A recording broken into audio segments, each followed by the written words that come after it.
everyone, so for today's video we will discuss about the grammar translation method.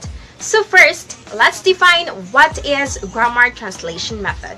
So when we say grammar translation method, is a method of foreign or second language teaching which makes use of translation and grammar study as the main teaching and learning activities. So in other words, when we say grammar translation method, it is a way of teaching in which students study grammar and translates words into their own language. They do not practice communication and there is a little focus on speaking. Just like, for example, a teacher presents a grammar rule and vocabulary lists, and then students translate a written text from their own language into the second language. And also, the method has two main goals. So the first one is to enable students to read and translate literature written in the source language, and the second one is to further students' general intellectual development. Grammar translation method, or the GTM, was created with the purpose of teaching foreign languages. So this method had a big influence in the mid-19th century, and it is continuing being essential because it is still used in some countries today by teachers to teach foreign languages. Moreover, Prussia in Germany was the first place which established GTM as the principal method to teach a foreign or the second language, in high school. Actually, GTM was in the mid-19th century the only widely used teaching method in the schools, not only in Germany, also in the European countries. Originally, it was used to teach Greek and Latin, but after many changes, it was replaced by the English, German, French, or Italian as the principal language for communication purposes, according to Richards and Rogers, 1997. Hence, this historical background, GTM, or the grammar translation method, is also known as the traditional or classical method. To put it briefly, the GTM method was the first method created with the purpose to teach a foreign language in the mid-19th century. But through the time, new methods were taking place to better the learning process. So that's all. And the next, we will discuss the characteristics of the grammar translation method. I hope that you've learned about the definition, or what we call grammar translation method.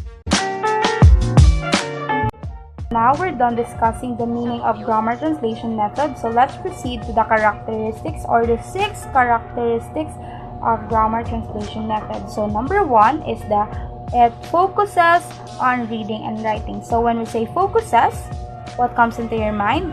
So when we focus, we are reading and understanding the text in a silent way. So we decode in a silent way, and we work our memory attention in a silent way.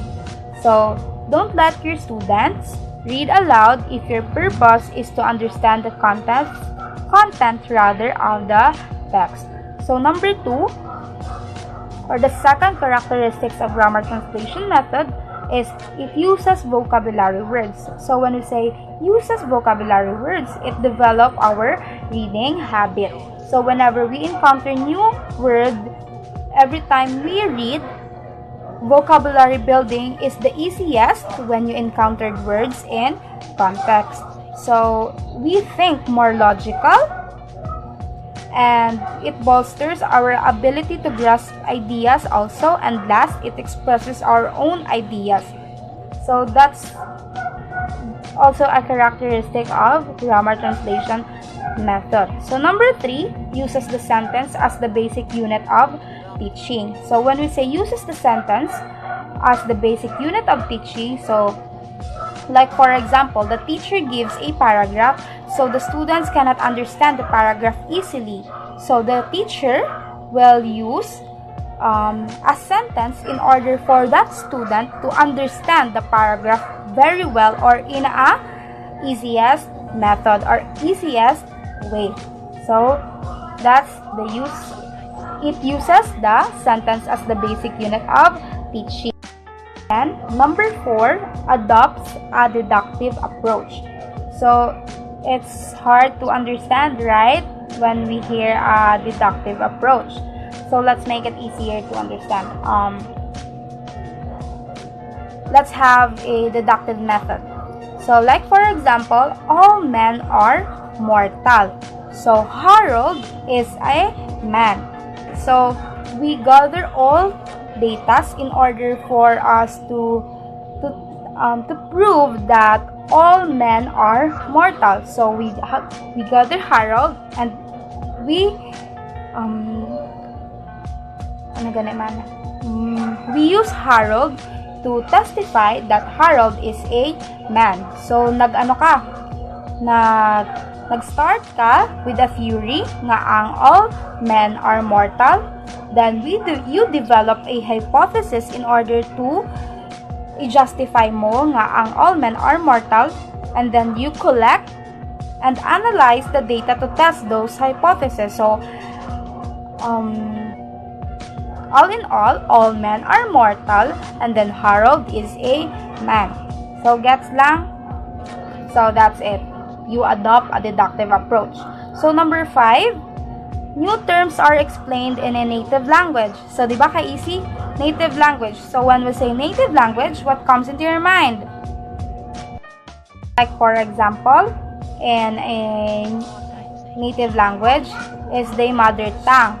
So new grammatical or vocabulary items in the target language are explained in a student language to compare the target language and the student's native language.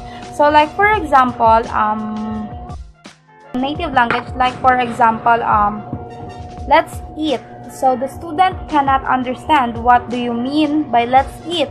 So we are using grammar translation method, which is your native language or the native language of your student, which is the mother tongue, in order for him or her to understand.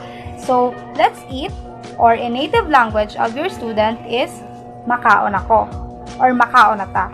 So amo na siyang ginabot pasabot sa new terms are explained in a native language in order for them to use the new term kaya naintindihan nila in their own native language. So last but not the least, it emphasizes accuracy. So when we say emphasizes accuracy, yes, in emphasizes accuracy, so when you translate, when you are translating in grammar translation method, so grammatical accuracy refers to the correct usage of sentence structure either in a dialogue or writing. So dapat it is accurate in order for your students or yes, your students to understand pag mismo sila man when they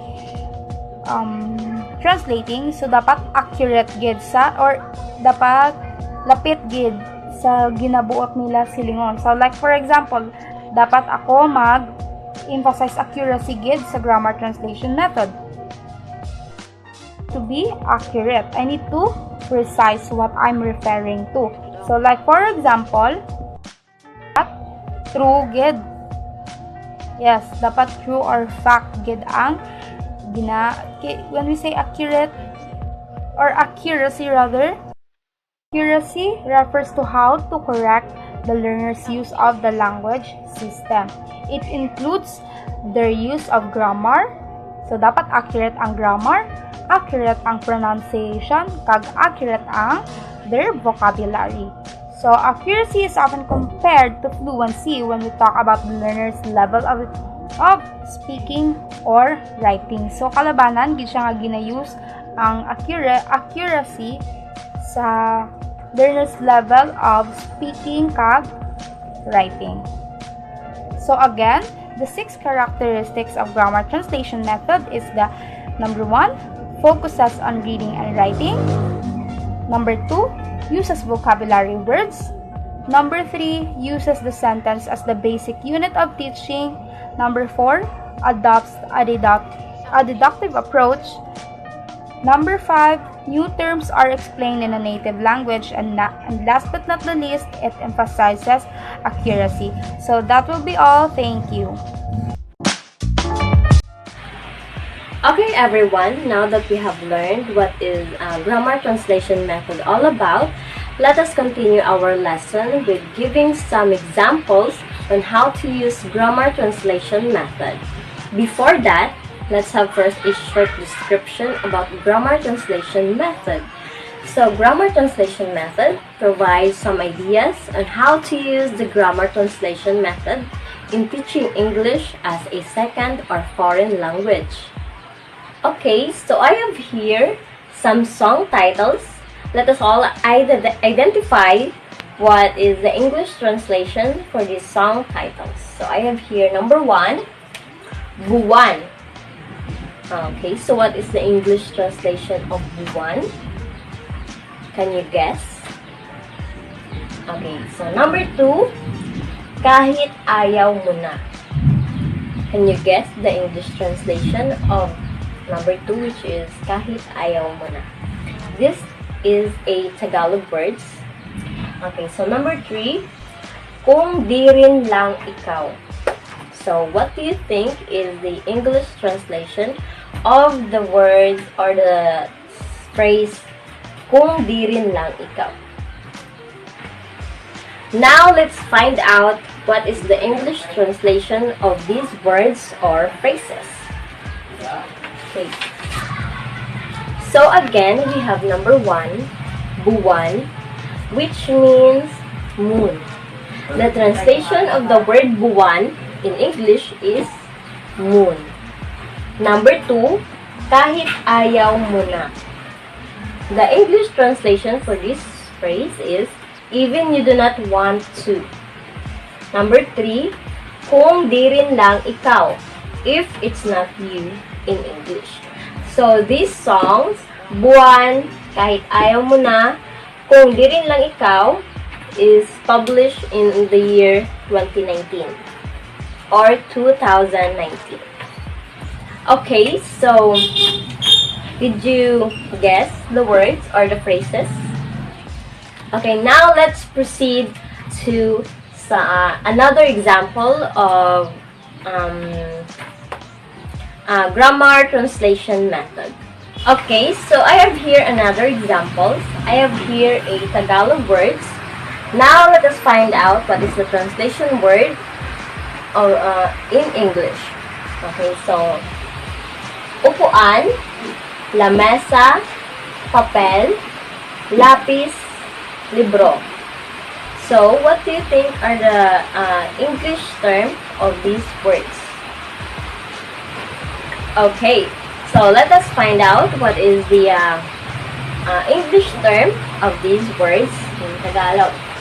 Okay, so upuan in English is chair. Lamesa, table. Papel or paper. Lapis or pencil. Libro or book in English. So those are the English term of the Tagalog words here. Okay, so I have here a last example on how to use grammar translation method. Okay, number 1, the Tagalog word is kumain. The English term of kumain is eat.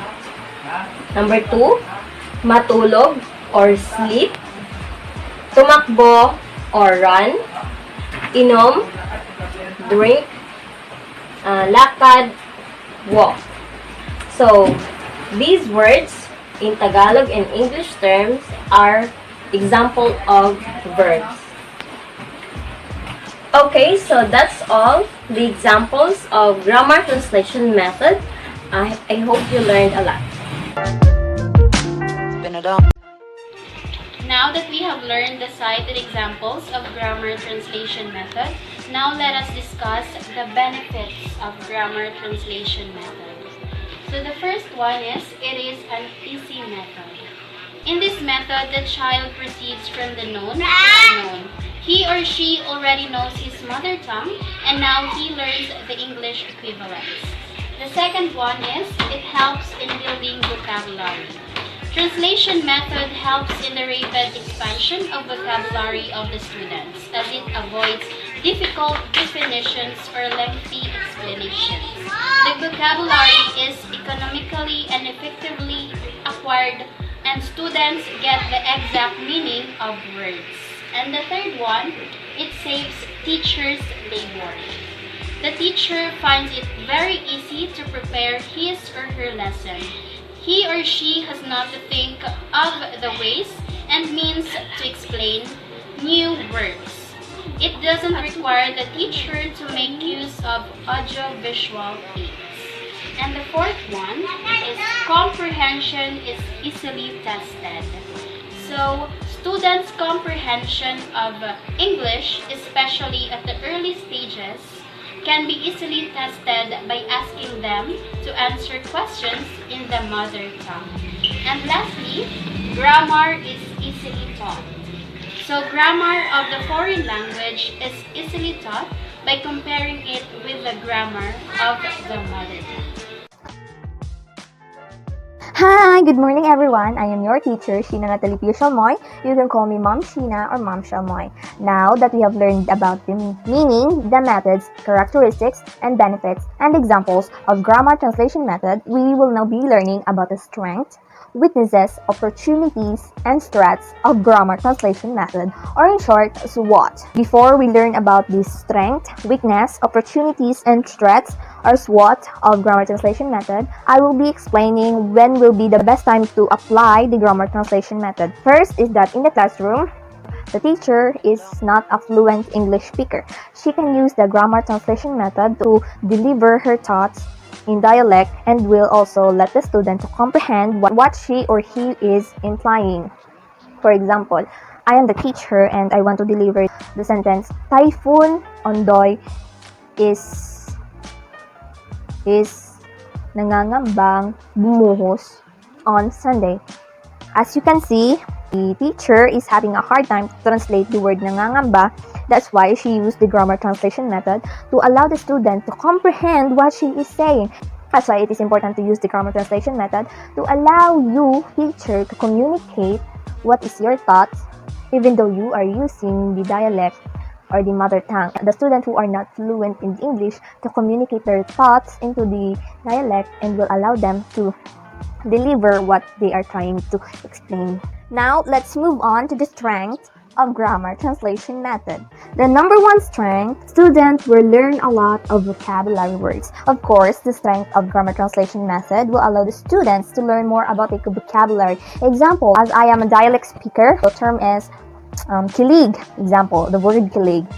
Through the grammar translation method, the student will know that in English, kilig is butterfly in the stomach. Do you understand? Very good. Next is reading and writing skills will excel. Of course, when the student know about the translation, she will first form a sentence in her dialect, and then she will analyze or decode the thoughts in her or his mind, and then came out with a sentence with a good translation and grammar that will excel their skills in reading and writing. Next is activate students' memory. Of course, when you teach the students these words, they will acquire it through by heart and by mind, that they will be amazed, oh, that's the translation of that word. You understand? Now that we have learned about the strengths of grammar translation method, we will now be learning about the weaknesses of grammar translation method. Number one, poor listening and speaking. Of course, when you have a poor listening skills in grammar translation method, you can misinterpret the sentence that being translated into the dialect, or these poor speaking skills. If you have this not having confidence when speaking, you can mispronounce the word that will also cause misconception or misinterpretation of your translated sentences. And number 2 is unnatural and inaccurate pronunciation. Of course, if you have the inaccurate and unnatural pronunciation of the word, it might have another meaning. For example, nakakapagpabagabag. And just like in Chinese, I have this learnings in Chinese that when you speak the word ma, it's mother, but when you say ma, it's a curse. There's a different syllable in every word. That is why you have to be concise and accurate in your pronunciation, because it might have a different meaning. Another example of that is buko, buko, buko, buko. Be aware of the stress and syllables of the word so that you will have the natural and accurate pronunciation, which is the strength of the grammar, but the weakness is the unnatural and inaccurate pronunciation. Next and last is wrong usage of words. For example, of wrong usage of word is that when you use the word into the sentence and it is not translated in Tagalog, maybe you're doing it wrong. Always remember that when translating, it is not about per word, but it is about the thought that you're conveying to the listener. Example is, get ahead of yourself. You translated into, mauna ka sa iyong sarili. Hindi. Always analyze that the word is not literal. You have to translate it with another meaning. Get ahead of yourself. Huwag maging mayabang. Now that we have learned about the weaknesses of grammar translation method, we will now be learning about the opportunities of grammar translation method. It gives the chance of learning a new language. Through grammar translation method, it will allow the students to learn more about the vocabulary, not just in English, but also in the word that is being translated. For example, as I have said, is kilig. As we know, kilig doesn't have any English translation because it is our own creation. Through grammar translation, you already knew what is the English translation of kilig. The English translation of kilig is butterfly in the stomach. Another opportunities of grammar translation method is students can learn vocabulary not only in the target language but also in their mother tongue. Through grammar translation method, it will allow the students to learn the vocabulary of not just the English but also the mother tongue. Just like English, we have the mother tongue, which is the Tagalog, Filipino, Ilonggo. Through that, we will have the wide range of vocabulary about that word. Now that we have learned about the strength, weakness, and the opportunities of grammar translation method, lastly, we will be learning the threats of grammar translation method.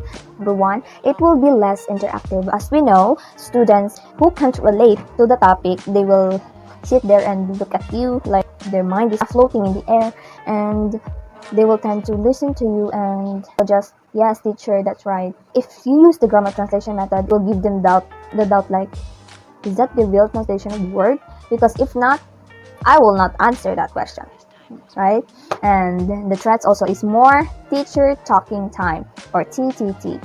In this, as I have said, there will be less interactive, more on teacher talking time, because in this method, it will allow the teacher to translate the words, and the student will be confused of what the teacher is talking because the method is not really familiar to them. Elementary student, they're having a hard time. If you're using the grammar translation method, it will confuse them. Last is, a student might not be accustomed to translate word by word. As we know, one of the rules of grammar translation method is to translate the sentence word by word. But if you allow the students to do this, the grammar in our dialect might have a wrong grammar, which can cause confusion to the reader, to the listener, or to the receiver of the information. And in that way, the student also will be confused on what they are saying. In the end, they will hate that method. That's why you have to teach them that in translating, it is not word by word, but in thoughts. Now did we have learned about the strength, weaknesses, opportunities, and threats of grammar translation method, and when it is best to use this method. I hope this will allow us to be more open-minded and to be more flexible in using different methods to help the student learn and acquire knowledge. And that will be all. Thank you for listening and watching the topic and the concept about the grammar translation method.